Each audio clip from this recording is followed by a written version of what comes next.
I'm going to do some crowd work, guys, now, because that's what the algorithm demands.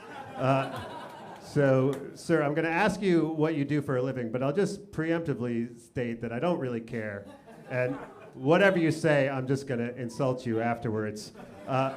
But it's what we need to do. This is what stand-up comedy is now, is doing crowd work, which is interesting because for years it's what comedians like look down upon as sort of like a lower version of the art form. It was like a little bit hacky and you weren't supposed to do it. But now we all have to do it because that's what works online, which is weird to have your entire art form like kind of art directed by like Mark Zuckerberg and the Chinese government. But I guess that's where we are as a society. And I'll tell you, the even weirder thing is like you don't even really want it to be funny as much as you just want it to be like controversial, because the way you get something to go viral isn't necessarily like having a good punchline. It's just having a bunch of people argue in the comments section about whether or not it was like racist or offensive or some other reason to cancel you. So like it's just weird, because the reason I got into comedy was to make like a room full of people in the room together, like laugh and feel joy. But now the goal of comedy is to make a bunch of strangers alone in their homes fight with each other.